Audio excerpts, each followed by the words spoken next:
Welcome to Nightline. I'm Brendan Wong. Our top stories. Stranded university students can return home from Monday. And government to revise its economic planning in light of COVID-19, weak oil prices.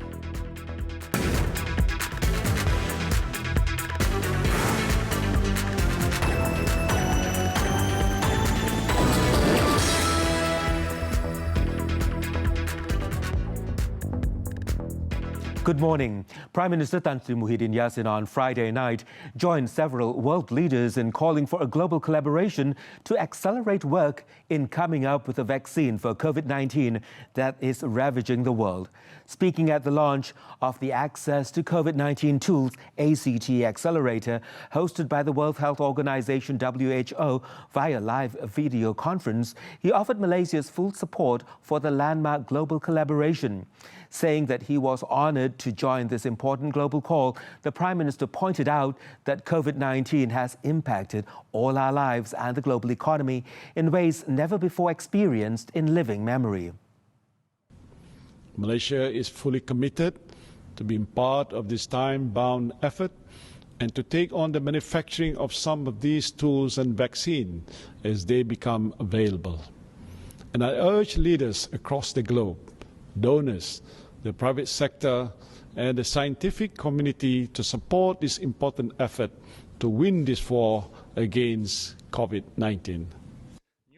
The launch of the new collaboration is being co-hosted by WHO Director General Dr. Tedros Adhanom Ghebreyesus, Emmanuel Macron, President of the French Republic, Ursula von der Leyen, President of the European Commission, and the Bill and Melinda Gates Foundation.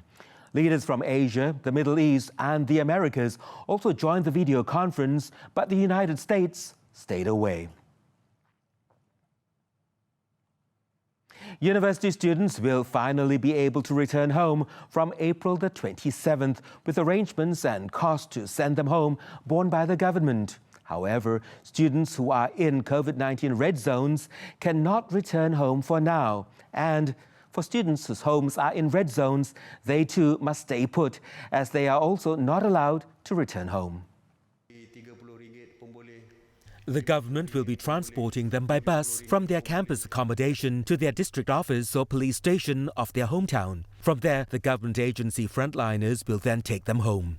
For those who wish to drive home, they can only do so if it is within the same state, as no interstate travel is allowed. And they must drive alone in their car, as the movement control order rules still apply. They must also apply for permission to drive home from the nearest police station. As for students who are returning to Sabah and Sarawak, the government will also make arrangements for their flights. These students will still be subject to another 14 days of quarantine upon arrival in the two states. Kita sedang berbincang. Sebagai contoh, pelajar di kampus nak balik ke zon hijau, nak balik ke Sempan Renggam, yang mana masih lagi di dalam PKPD. Tentu saja kita tak boleh benarkan. Tetapi kita ada berbincang tadi supaya kalau boleh, mungkin mereka boleh balik ke zon hijau di rumah keluarga yang terdekat. Mungkin rumah abang mereka di zon hijau. Jadi dia tak balik di rumah keluarga dia kerana zon merah, tapi mereka dibenarkan balik ke zon hijau di rumah abang, kakak ataupun sesiapa saja, kawan dan sebagainya. Students who choose to remain on campus will still be provided food by the government. In the meantime, Datuk Sri Ismail Sabri said the National Security Council NSC is drawing up standard operating procedures for the different zones with the Health Ministry and police. The SOPs include movement in and out of 3 zones, which are accorded different colours: green, yellow and red, based on the severity of COVID-19 infections. Kita juga tidak mahu ada daripada zon merah memasuki zon hijau sebagai contoh. Dan sejauh mana kebenaran kita, kalau kita nak ada kelonggaran misalnya, sejauh mana kelonggaran tersebut boleh diberi. A red zone is an area with more than 41 cases, orange 20 to 40 cases, yellow 1 to 19 cases, and a green zone is without any case. He said this when asked if the movement control order enforced to curb the spread of the COVID-19 pandemic would be lifted or relaxed in Perlis, which became a green zone with no active cases in any of its 22 townships.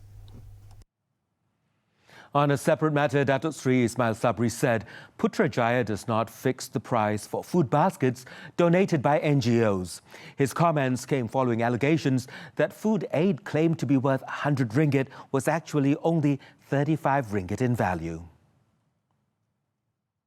Seperti sedia maklum bahawa pusat-pusat pengumpulan makanan oleh JKN itu juga menerima penghantaran daripada NGO dan sebagainya.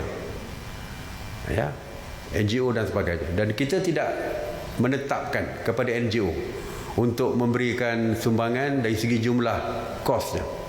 Mereka boleh beri RM30 pun boleh, RM50 pun boleh, RM70 pun boleh, RM100 pun boleh, RM200 pun boleh, terserah kepada NGO yang berkaitan. Datuk Sri Ismail Sabri said Women, Family and Community Development Minister Datuk Sri Rina Harun had explained the issue during the minister's special meeting on Friday.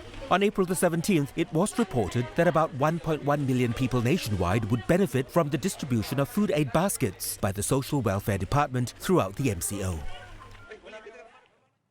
The Yang di-Pertuan Agong Al-Sultan Abdullah Riayatuddin Al-Mustafa Billah Shah expressed support for the government's decision to extend the EMCO into a fourth phase until May the 12th.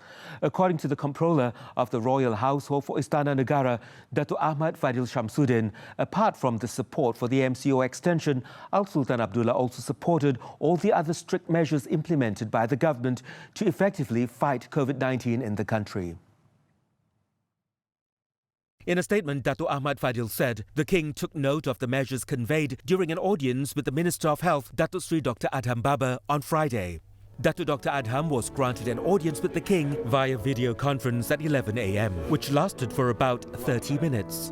Datuk Ahmad Fadil said Al-Sultan Abdullah also praised the government and relevant authorities for taking the quick and strict measures which has enabled Malaysia to record a much lower percentage of COVID-19 cases compared to other countries, including developed nations. In this regard, His Majesty also described the trend as a good sign for the efforts to break the chain of COVID-19 infections and end the MCO in accordance with the guidelines issued by the World Health Organization. Malaysia will have to go back to the drawing board on the 12th Malaysia Plan following the collapse of the global oil price and the COVID-19 impact on the economy.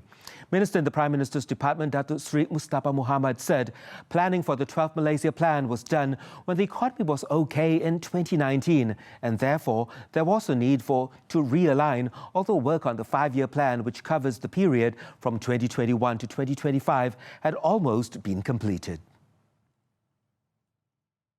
We have to revisit some of the assumptions made in the last few months when preparing the 12th Malaysia Plan. So in summary, oil, of course, has got a big impact on the world economy, yeah, not only in Malaysia, but especially in the major oil-producing countries. And when it comes to planning, yeah, some of the numbers which we crunched earlier are no longer relevant. And now we've gone back to the drawing board in terms of forecast of economic growth, in terms of allocation. He said this during a webinar session organized by the Institute of Democracy and Economic Affairs, IDEAS, on Friday. Malaysia, he said, has been very dependent on the oil and gas sector, which currently contributes 20% of the government's revenue, and the downtrend in oil prices will affect the country's revenue. However, he added, Malaysia was able to weather the storm as the government had been very focused in combating the COVID-19 pandemic with the support from the private sector and government-linked companies. In the meantime, the Finance Ministry, together with the Economic Planning Unit, EPU, has started engaging stakeholders from various industries to get their feedback on efforts to restore and develop the economy. Its Minister, Datuk Sri Tengku Zafrul Tengku Abdul Aziz, in a statement said the Economic Recovery and Development Strategy will be tabled to the Economic Action Council and Cabinet for deliberation in the near future. He added the government is formulating a long-term strategy that would encompass measures to safeguard the country's economic, nature and social thrusts, with digital technology playing an important role in ensuring the country's sustainability and competitiveness in the future. In the near term, the ministry is focusing on short and medium-term efforts that is needed to be taken during the MCO and post-MCO to ensure the country's economic sustainability and well-being of the people. Among its objectives are to build business and individual capabilities, instill confidence among consumers, and empower a more positive investment environment for the future. The proposed economic recovery plan would also link and complement the various economic stimulus packages announced by the government earlier. Meanwhile, the Science, Technology and Innovation Ministry, MOSTI, is working with the MOF to come up with an intervention package for startups to help them cope with the COVID-19 impact.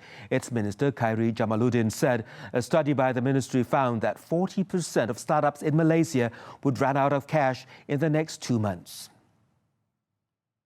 Obviously, startups are different from your normal small businesses that the government has already announced certain measures for loan moratorium, wage subsidies and the like. But we need a more targeted intervention for the startups, because if we don't do this, then we'll lose a generation of entrepreneurs who are really at the cutting edge of this new business model that I spoke of earlier.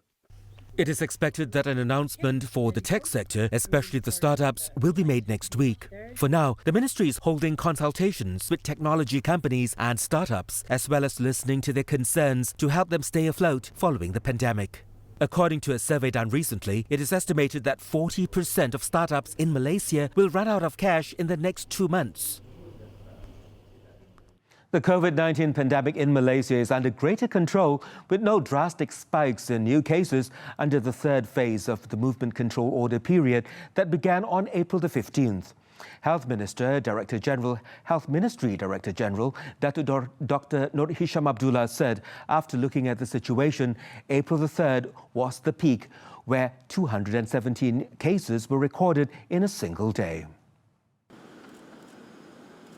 Dr. Nur Hisham said this situation has helped the ministry maintain its capacity either on the field or in hospitals to identify, screen, isolate and treat COVID-19 cases. During his daily briefing, Dr. Nur Hisham also said the COVID-19 infectivity rate in the community is now less than 1. He said the Health Ministry's modelling of the disease ineffectivity is quantified by the figure spelled R0 and pronounced R0.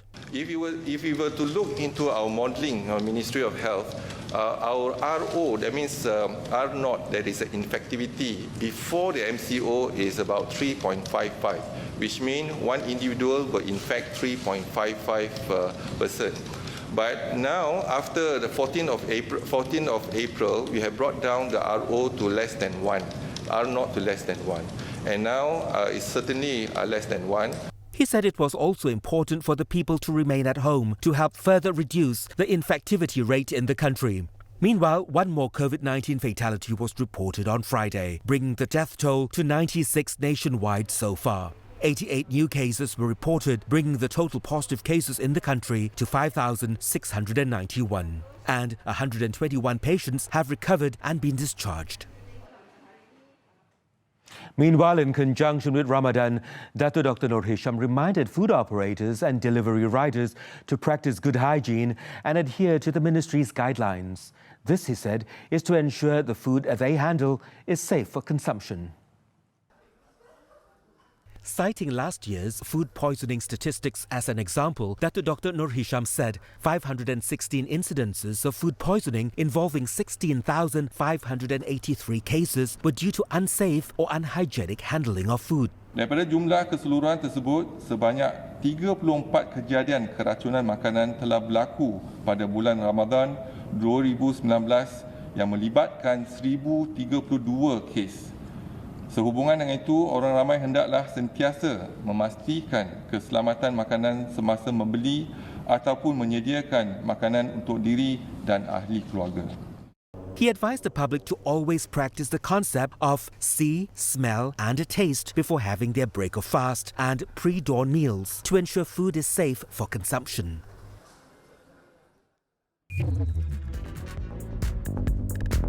3 individuals nabbed for sending drugs via courier. Stay tuned.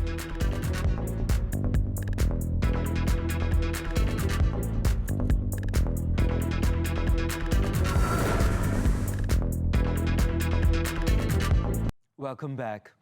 SME Corporation Malaysia's e-Bazaar platform has seen nearly 10,000 visitors on the first day of its operation. Moving forward, it is expected that more traders would register as e-Bazaar operators due to the encouraging response. Melalui site ini, halaman ini, para pengguna boleh dapat tahu siapa yang memberikan perkhidmatan e-Bazaar di kawasan mereka, dan seterusnya boleh terus melalui link buat capaian kepada pemberi perkhidmatan tersebut. Jadi mereka yang berada di kampung boleh tahu siapa yang beri perkhidmatan di kawasan anak-anak mereka atau keluarga mereka di kawasan bandar, dan bila mereka di kawasan bandar boleh tahu siapa yang beri perkhidmatan e-Bazaar di kawasan-kawasan ibu bapa mereka tinggal umpamanya. The online platform is seen as the best alternative for food entrepreneurs, traders and hawkers to operate their businesses, as well as for consumers to make purchases during the MCO. Apart from allowing users to choose from the e-Bazaars nearest to their homes, traders can also identify locations where their products are well received and carry out more targeted promotions or marketing to increase sales. The action of a drug trafficking syndicate to send banned substances by using courier services has backfired when 3 of its members were detained by police on Thursday. Police also seized 9.3 kilograms of various drugs worth 181,790 ringgit in raids at 3 different locations in the Klang Valley.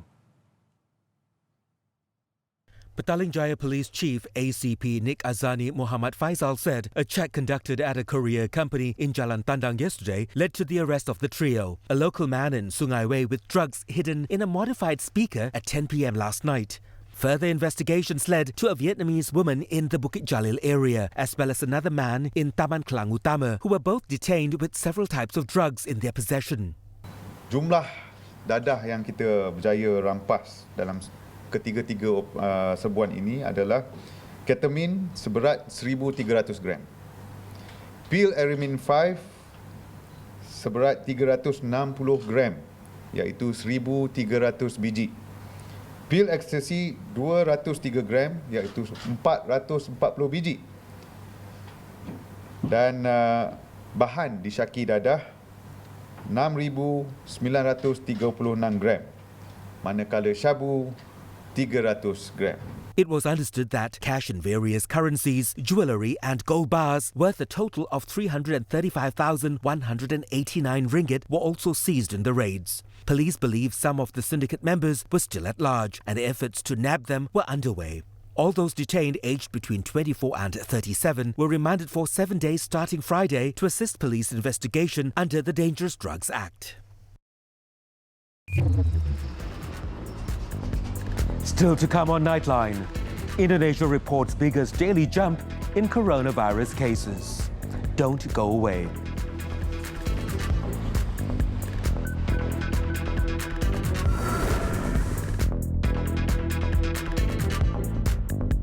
On to the foreign front. In the United States, President Donald Trump on Thursday proposed unorthodox new treatments for coronavirus, including injecting cleaning agents into the body and the use of ultraviolet lights. Trump made the remark after a study by the Department of Homeland Security's Science and Technology Division claimed that ultraviolet light and heat have a potent impact on the pathogen. Supposing we hit the body with a tremendous, whether it's ultraviolet or just very powerful light, and I think you said that hasn't been checked, but you're going to test it. And then I said, supposing you brought the light inside the body, which you can do either through the skin or in some other way. And I think you said you're going to test that too. Sounds interesting.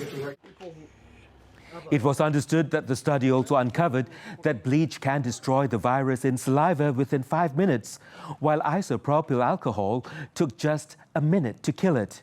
As of Friday, COVID-19 has killed nearly 50,243 people and has infected 886,709 people in the United States.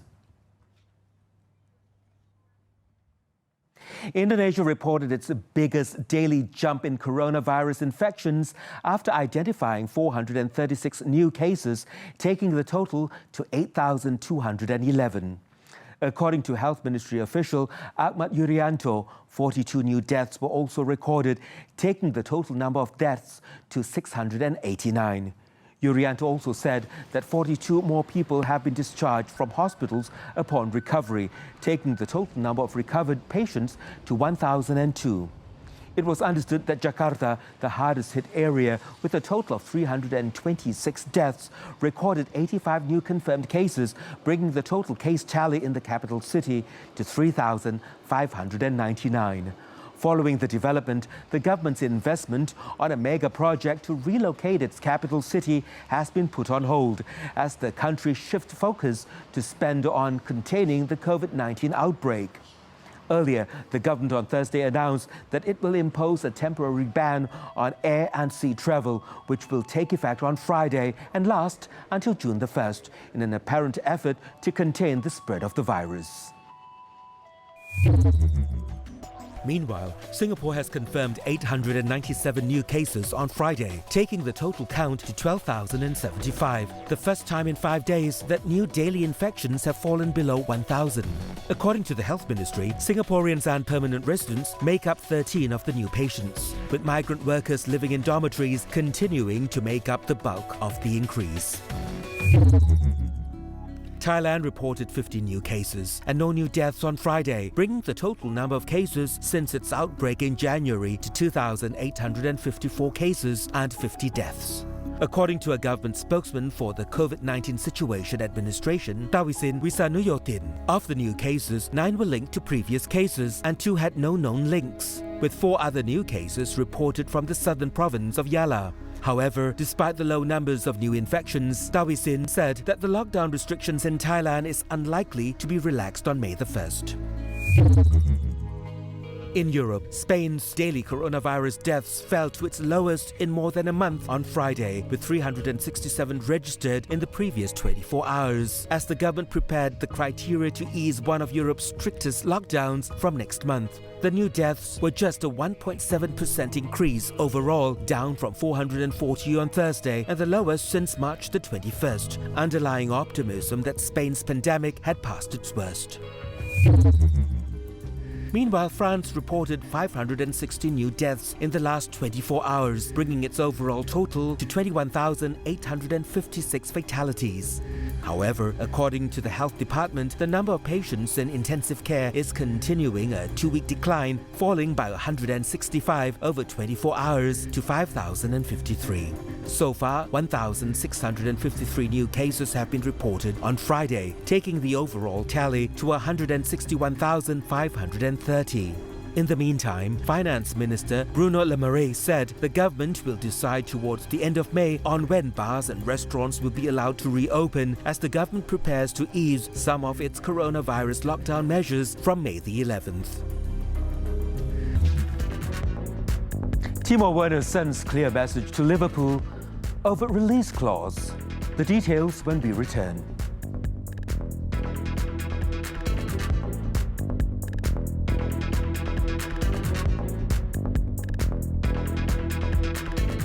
Sports football.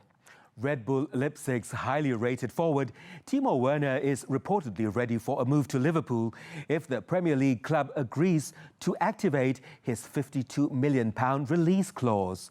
The German international reportedly looked to be the move this summer after interest from England and Chelsea among the clubs keeping tabs on his situation. It was understood that Liverpool's head coach, Jurgen Klopp, is a long-term admirer of his compatriot, who has previously talked up a move to Anfield. However, the 24-year-old seemed to be having second thoughts on becoming a Liverpool player last month after admitting concerns over regular game time. Currently, Werner's release clause is due to expire on June the 15th, and if Liverpool has no intention of making an offer before that date. This leaves the door open for Chelsea to secure the Leipzig star, who has 27 goals in 36 appearances this season. The Blues are in the market for a striker and would be able to offer Werner assurances over first-term action, something he is unlikely to get at Liverpool. Now let's take a look at the highlights of Malaysia's main newspapers for Saturday, April the 25th. The New Straits Times and Harian Metro highlight the good news where the government has finally allowed stranded university students to return home starting from April the 27th onwards. While a reminder from the Health Director General that the country is now entering the recovery phase of the COVID-19 gets the front page of Berita Harian. Do get your copies today or subscribe to the e-paper. And that's it for Nightline. In Saudi Arabia, the iconic Masjid Dil Haram in the city of Mecca would ordinarily be thronged with people on the first day of Ramadan. But this year, the Holy Mosque was largely empty as coronavirus pandemic has forced the location to be closed to the public during the fasting period. Let's take a look at this rare sight as we wrap up Nightline this time around. I'm Brandon Wong. Thank you for tuning in, and to all Muslims, Selamat Bersahur.